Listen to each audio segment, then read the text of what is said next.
Besti kembali lagi di Celebrity Flash. Informasi mengejutkan datang dari Sarwenda yang diam-diam membuat laporan polisi atas dugaan pencemaran nama baik. Melaporkan Ruben Onsu atau pihak lain ya Besti? Daripada penasaran, langsung saja ini dia informasinya.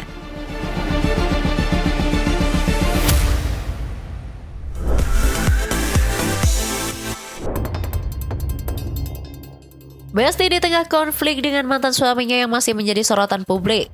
Sarwenda kembali membuat publik heboh. Setelah menyambangi KPAI hingga Komnas Perempuan, ia baru-baru ini diketahui mendatangi Polres Metro Jakarta Selatan. Bukan untuk membahas perselisihannya dengan Ruben Onsu, melainkan untuk menyerahkan bukti tambahan atas laporan dugaan pencemaran nama baik yang telah dibuat sejak 26 Juni lalu. Langkah hukum ini muncul di tengah maraknya berbagai narasi dan isu yang beredar di media sosial. Benarkah soal isu lama yang mengaitkan nama Sarwenda dengan rumor pesugihan? Lalu, bukti apa yang diserahkan?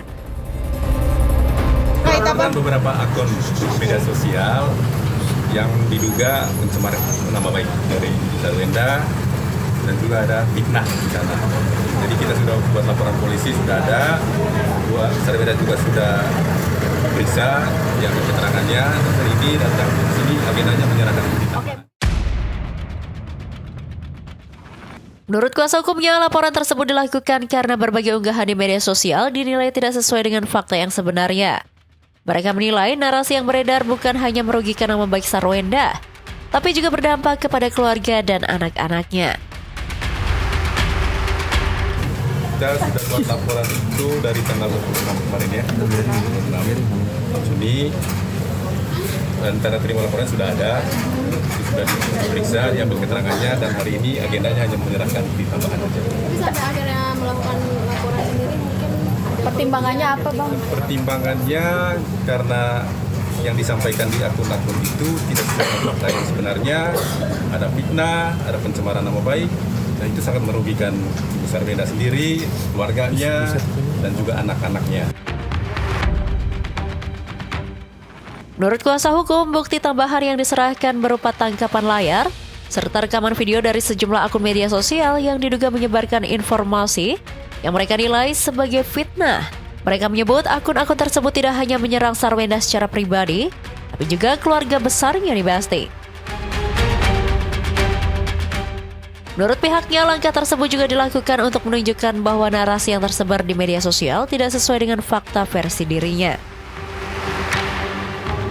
Buktinya itu kan screen video dari akun-akun yang diduga mencemarkan nama baik, melakukan fitnah. Ada berapa Fitnah yang paling besar dia. Ada lebih dari satu, Pak. Lebih dari satu. Bang, fitnah yang paling Yang keluarga apa bunda? Ada yang langsung bunda, keluarga besarnya.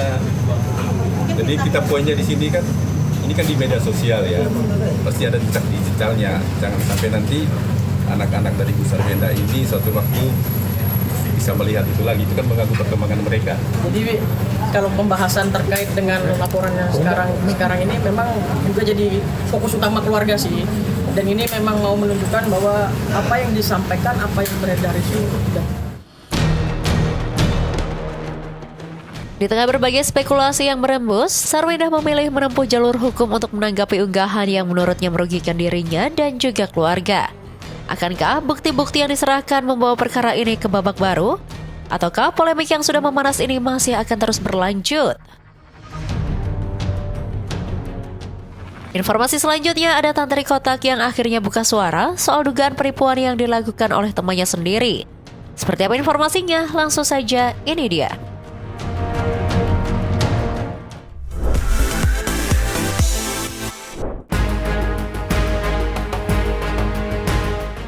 Besti, siapa sangka orang yang selama bertahun-tahun dianggap sebagai teman, justru kini disebut meninggalkan luka mendalam. Vokalis band Kotak, Tantri, akhirnya buka suara setelah mengaku menjadi salah satu korban dugaan penipuan yang diduga dilakukan oleh sosok yang sudah lama dikenalnya. Bukan hanya soal kerugian materi, Tantri mengaku yang paling menyakitkan adalah hilangnya kepercayaan terhadap seorang teman. Di tanggal 19 itu habis transfer, sorenya hilang. Aku masih kayak enggak, mungkin dia liburan, mungkin dia masih husnuzon aja, masih yang mikir enggak, tapi kok 1 kali 24 jam nggak ada kabar sama sekali, 2 kali 24 jam nggak ada kabar sama sekali. Pas didatangin Instagram semua dihapus, sosial media dan lain-lain, terus didatangin ke rumah dia, ternyata itu adalah rumah orang tuanya, dan orang tuanya juga, dan banyak banget korban-korban yang nggak aku kenal. Mereka meminta haknya, dan orang tuanya sampai angkat tangan, terserah deh, kita nggak ikut campur, terserah mau diapain. Nah, dengan kalimat terserah mau diapain itu yang menguatkan aku untuk oke, kayaknya gue harus mau tidak mau mencari, dan juga gimana caranya. Kuasaku adalah lewat sosial media. Ini nih, dan aku yang kagetnya ternyata dia sudah melakukan hal ini. Ada beberapa orang yang memang masuk ke DM aku yang cerita dari 2017, tapi dengan skema yang berbeda. Jadi memang ternyata ya kamu pemain.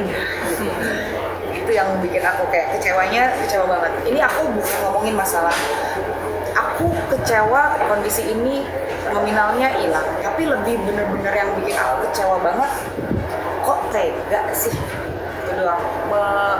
Menyalahartikan sebuah kepercayaan dalam sebuah pertemanan tuh buat aku tuh kayak yang wow, kok tega banget itu yang bikin aku sampai detik ini kayak masih gak jejak kaki.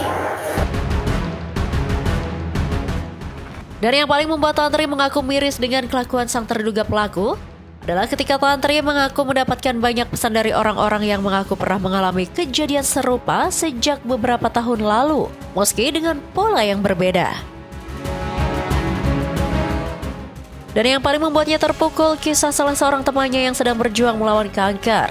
Menurut Tantri, dana yang seharusnya digunakan untuk pengobatan justru ikut tersangkut dalam dugaan investasi bodong tersebut. Jika ditotal, Tantri dan beberapa teman yang ia kenal mengalami kerugian hingga 10 miliar rupiah nih Besti.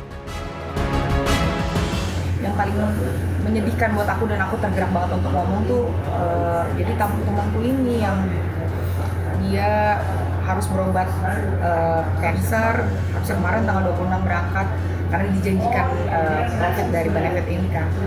Terus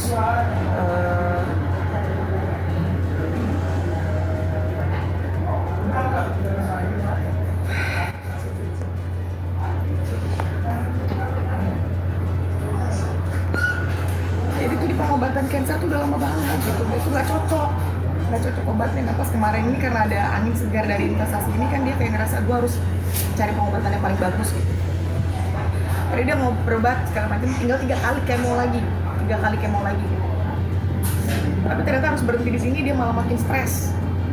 Dia cuma bilang gini doang, gini, uang yang lumayan banget dia masukin di investasi ini tuh hampir bisa dibilang nih uang yang paling besar, karena bukan uang dia.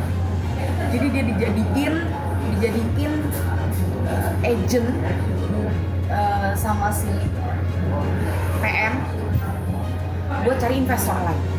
Which is angka itu tuh bukan angka uang dia sendiri gitu. Jadi segitu bebannya gitu. Terus makanya yang bikin aku kayak ya ampun, dia sampai ngomong ini jalan ke depan nih pilihannya antara gue meninggal atau memang gue di penjara karena gue bertanggung jawab sama yang investor itu. Tak hanya kerugian materi, Tantri mengaku dampak psikologis menjadi beban yang jauh lebih berat. Baginya rasa kecewa muncul karena orang yang diduga melakukan perbuatan tersebut bukanlah orang asing, melainkan seorang teman yang telah membangun kepercayaan selama bertahun-tahun. Sementara sang suami Arda memilih menguatkan Tantri dan mengajak keluarganya fokus mencari solusi, bukan saling menyalahkan, meski ia tak bisa memungkiri rumah tangganya dengan Tantri sempat cekcok yang nyaris berujung pada perpisahan. Kalau secara manusia ya, aku mencoba untuk memaafkan pasti iya, tapi kan tetap harus ada dipertanggungjawabkan. Segala sesuatu yang dia sudah lakukan pasti ada konsekuensinya gitu. Kalau secara manusia mah ya mungkin gampang ya berucap maaf gitu. Tapi ya bentuk rasa tanggung jawabnya yang harus kita butuhkan gitu kan. Mungkin aku nggak akan membahas ini ngomongin korban yang lain ya. Kalau aku pribadi mungkin ya bentuk tanggung jawabnya dulu deh. Makanya aku dari kemarin cuma posting di sosial media untuk mencari, aku pengen tahu itikat baiknya sejauh apa gitu. Tapi ternyata kan memang belum muncul gitu. Jadi memang harus ada langkah selanjutnya yang nggak bisa ditolerir lagi. Bagi Tantri, kehilangan uang mungkin bisa diganti, namun kepercayaan yang hancur menjadi luka yang jauh lebih sulit dipulihkan. Dan akankah para korban mendapatkan keadilan yang mereka harapkan? Kita tunggu saja perkembangan selanjutnya nih Besti. Kabar selanjutnya ada Hotman Paris yang buka suara soal donasi 2,5 miliar rupiah yang berhasil ia kumpulkan hingga komentari pernyataan meminta Presiden Prabowo Subianto untuk memecat Ketua Komnas Perempuan karena pernyataannya yang tuai kontroversi. Seperti apa informasinya? Langsung saja, ini dia.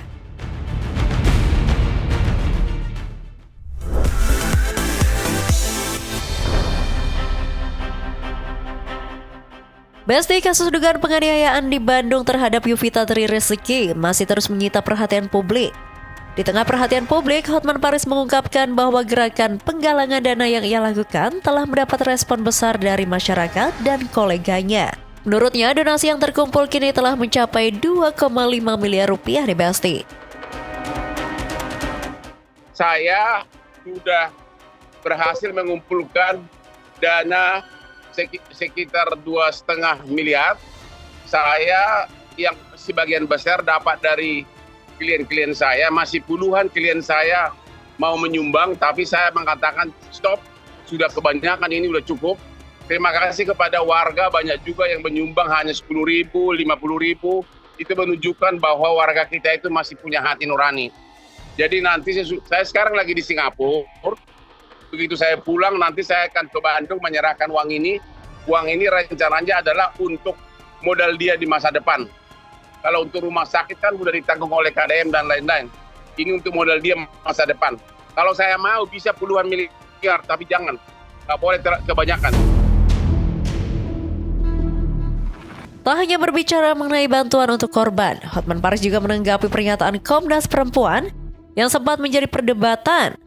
Menurut Hotman, istilah penyiksaan yang dimaksud dalam hukum internasional memiliki konteks yang berbeda dengan perkara pidana yang sedang ditangani aparat penegak hukum di Indonesia. Nah, kemudian untuk kasus YTR, perlu kami sampaikan di sini, kasus YTR itu kita belum bisa melihat sebagai sebuah kasus penyiksaan dalam definisi konvensi anti penyiksaan.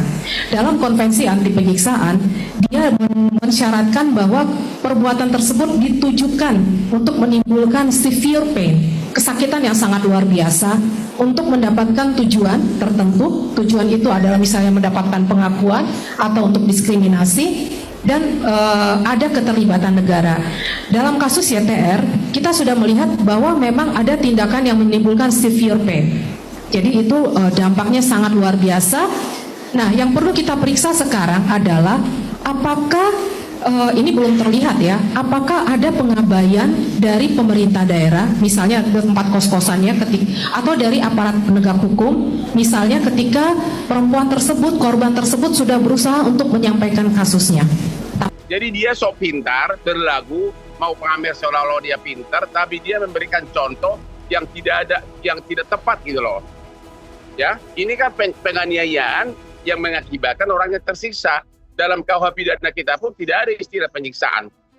Jadi sekali lagi, dia mau pamer ilmunya seolah-olah dia hebat, dia kasih contoh pengertian penyiksaan menurut PBB. Tapi penyiksaan menurut PBB yang dikasih itu adalah penyiksaan dalam arti politik, yaitu negara menyiksa warga negara orang lain. Ya, seperti Israel menyiksa warga-warga Palestina yang ditahan. Ini nggak ada contoh yang total berbeda, nggak ada kaitan. Makanya saya bilang, dia kan sebagai Komnas Perempuan harusnya dia tidak boleh ngomong gitu sekarang. Harusnya dia turut prihatin. Ini tugas dia, harus dia minta agar proses hukum dipercepat dan dihukum seberat-beratnya. Dalam keterangannya, Hotman juga menyinggung kemungkinan penerapan ketentuan pidana yang tersedia dalam peraturan perundang-undangan, sembari menegaskan bahwa keputusan akhir tetap berada di tangan majelis hakim. Menurut peraturan kita sudah bisa hukuman kebiri, tapi kan pada akhirnya nanti hakim yang memutus ya. Memang harus dikasih contoh, ya. Sudah kelewatan itu. Bayangkan itu Komnas Perempuan, ada belatung, ada luka di mana-mana, bibirnya disayat, disiksa, masa itu bukan penyiksaan? Ya, KUH pidana kita pun hanya mengenal istilah penganiayaan yang berakibat orangnya tersiksa. Jadi itu ketua Komnas HAM itu dia belagu aja, dia mau pamer ilmu, tapi memberikan contoh yang salah. Pecat aja itu orang. Perdebatan soal istilah boleh saja terjadi. Namun yang paling penting, proses hukum harus berjalan secara adil dan korban mendapatkan perlindungan serta pemulihan yang layak. Akankah kasus ini menjadi pelajaran besar tentang penanganan kekerasan dalam relasi dan bagaimana kelanjutan proses hukumnya? Oke Besti, jangan kemana-mana dulu karena setelah ini masih ada informasi yang lebih seru lagi, so tetap di Celebrity Fresh.